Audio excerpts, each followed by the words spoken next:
কেউ হাতে ফুল, কেউ বা ব্যাগে পুরনো ছবি, কেউ আবার মজা করে বলছে, ওই দেখ, একদম আগের মতোই আছিস তুই। চোখে জল, মুখে হাসি, দুটোই মিশে যাচ্ছে একেবারে। এত এত বছর আগের সেই স্কুলের বহু আকাঙ্ক্ষিত এক মিলনের গল্পের ভিডিও নিয়ে চলে এলাম। আজকের ভিডিওতে দেখতে পাবে বন্ধুদের এক মিলন পর্ব ও ঐতিহাসিক শ্যামপুকুর বাটির কিছু দৃশ্যায়ন।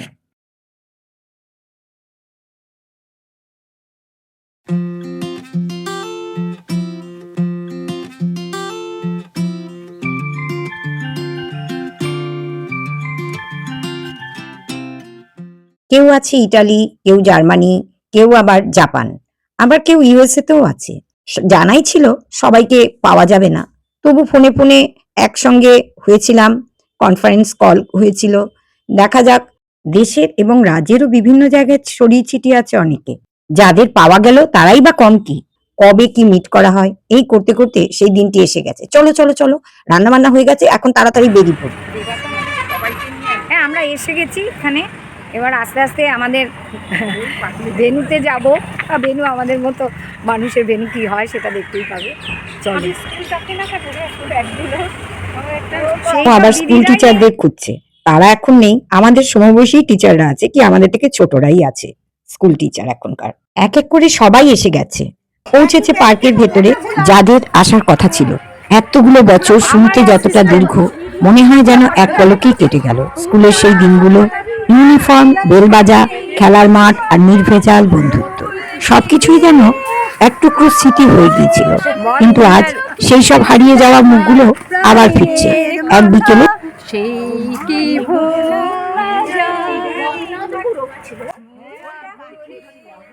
একটা সাধারণ বিকেল, অথচ আমাদের জীবনের সবচেয়ে অসাধারণ দিন। পুরানো সেই দিনের কথা,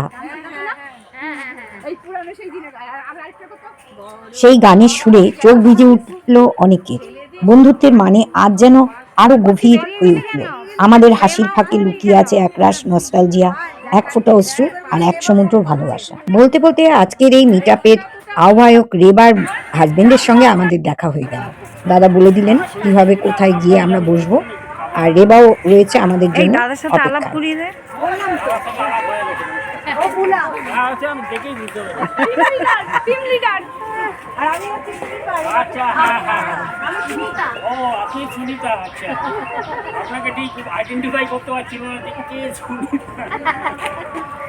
আমরা চলে এলাম আমাদের স্কুলে, আমাদের সেই ছেলেবেলার স্কুল। আমরা চলে এসেছি, কিন্তু আমরা স্কুলে ঢুকবো না, আমরা ঢুকবো একটি ক্লাবে। এই ক্লাবটা, এই দেখো আমাদের ছেলেবেলার স্কুল। কথায় বলে দুপা একসাথে চললে, একসঙ্গে পদক্ষেপ করলে বন্ধুত্ব নাকি গাঢ় হয়। দুপা কেন, আমরা কত কত পা যে একসাথে ফেলেছি। এই কলেজ থেকে ওই কলেজ, ওদের কলেজ থেকে আমাদের কলেজ, কফি হাউস, কত রাস্তায় হেঁটেছি একসাথে। আজ সবই স্মৃতি। কর্মক্ষেত্রের তাগিদে অনেকেই বিদেশে আছে, অনেকে আবার দেশেও আছে, কিন্তু দূরে। যারা কজন একত্র হতে পারলাম, এটাই বা কম কিসে।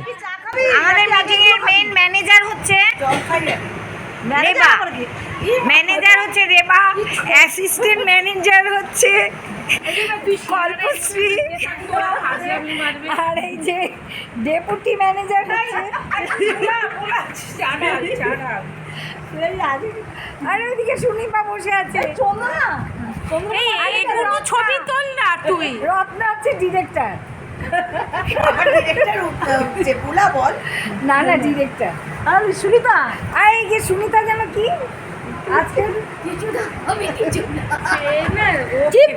আজকে আমরা ভাবলাম মেয়ের বিয়ে নাকি। অনেক আবোল তাবোল কথার মধ্যেও যেন একটা আনন্দ আছে।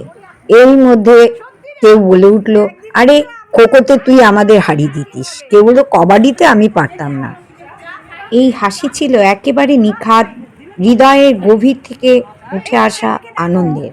চারপাশে বাতাসে মিশে গেল পুরনো দিনের গন্ধ, হাসির শব্দ আর বন্ধুত্বের উষ্ণতা। কেউ কেউ এখন বড় অফিসার, কেউ ব্যবসায়ী, কেউ শিক্ষক, কেউ আবার অনেক দূরে থেকেও আজ এসেছে এই মিলনের টানে। এই পার্কে প্রকৃতির মাঝে বসে কেউ কেউ খুলে ফেললো তাদের পুরনো স্মৃতি, পুরনো ছবি, স্কুলের রেজাল্ট কার্ড আর সেই ছোট্ট ছোট্ট গল্পগুলো আজ যা মনে হলে আজ যা স্মৃতি হয়ে গেছে। আর স্মৃতির মণিকোঠায় যা কড়া নাড়ছে। কেউ বলল, মনে আছে সেই দিন বড়দি আমাদের ডেকেছিলেন? সবাই একসাথে হেসে উঠল। তখনকার দুষ্টুমি, প্রথম প্রেম, প্রথম ঝগড়া, আজ সবই যেন একটা রঙে রাঙানো। বছরের পর বছর কেটে গেলেও সম্পর্কের সেই বাঁধনটা আজও ঠিক আগের মতোই অটুট। কেউ কেউ একজন বন্ধু আর একজন বন্ধুর জন্য চিরকুট নিয়ে আসতো।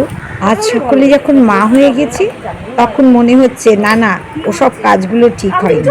সেই নিয়েই একজন আরেকজনকে দোষারোপের পাঠ চলছে। সাজাও তারপরে তুলে রাখো। আমি কিন্তু খেতে পারবো না। না না, আমি সাজিয়ে শেষ হয়ে যাচ্ছে। ছবি তুলছে আমার বেবি। এই আমাকে দে আগে, ছবি তুলবো। এই আমাকে দে। বাবা এত মিষ্টি কেক। আর কি আছে? আর কি সব ছবি তুলতে আমার সাজা। এখন আমি এত খাবো না। এই ওকে কেকটা দে, সাজা। আর কি দিছিস? কেক। কেক দে, ছবি তুলবি। তোমার আমার ছবি তুলবি। তোকে দিয়েছি মিষ্টি। আইটেম শেষ। আর কি পাইনি মিষ্টি? তুই পেয়েছিস? বিস্কুট ছাড়িয়ে বেশি। আচ্ছা আর তুই দেখি নিতে হবে। বললে নি তুই না আবার সিঙ্গাড়া রিভার কেন? হ্যাঁ সিঙ্গাড়া আগে খা। এবার তুলে রাখ। আর এটাতে আবার চিড়ে ভাজাও আছে। এটা আমাদের খাবারের আইটেম গুলো। কেক তুলে নে, এত আমাদের খাবারের এগুলো রয়েছে। আমি দেখি এবার খেয়ে কেমন লাগে।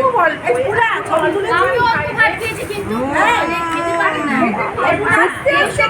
খুব ব্লগার। আরে পুরা ছবিটা নিচে যাবেন। খাই এই রেবা এই তুলে রাখ। আমি খাবো না কেক। সব খাবো না তো, যেটা খাবো নিয়ে নেব সব। এবার পোটলা করে নিয়ে যাব। আচ্ছা, তুলার কাহনের জন্য আপনাদের কি বক্তব্য বলুন?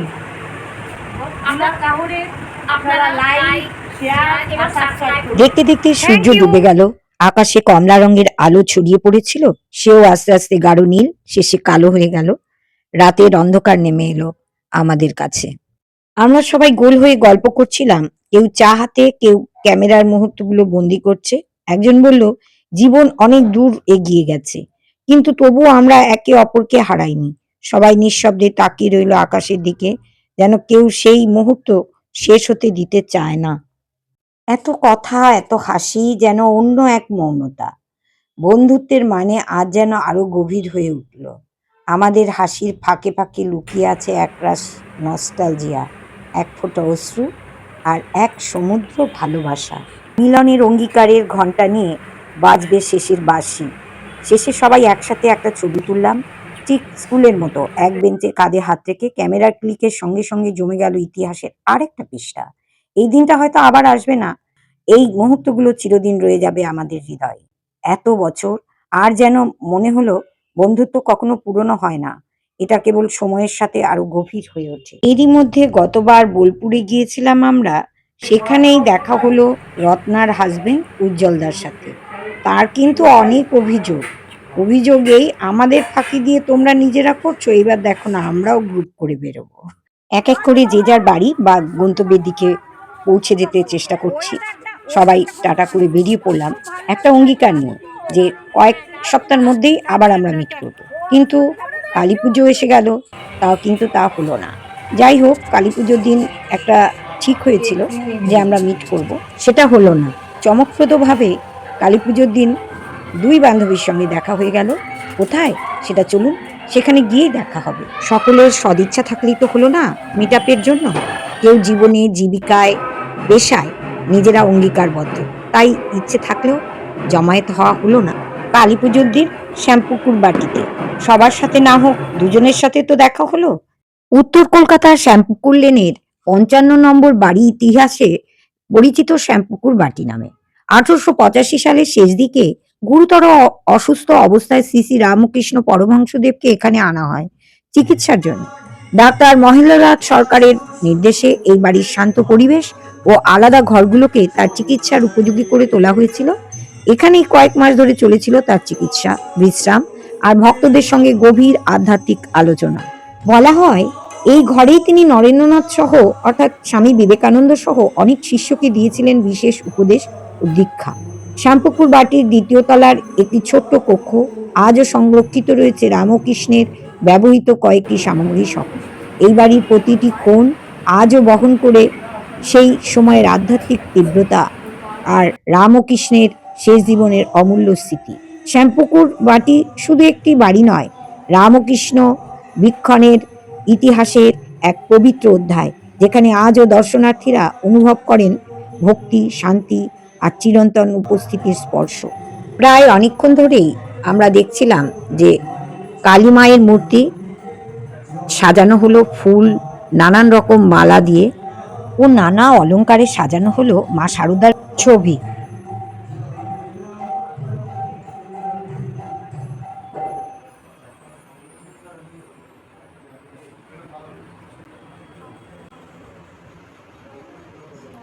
উল্লেখযোগ্য ব্যাপার হলো এই যে রামকৃষ্ণ মিশন এবং বেলুর মঠ অধীনস্থ সংস্থাগুলোতে মা কালীর পুজো সাধারণত হতে দেখা যায় না এই কালী পুজোর দিন ছাড়া। কালী পুজোতেই একমাত্র মা কালীর মূর্তির ছবি পুজো করা হয়।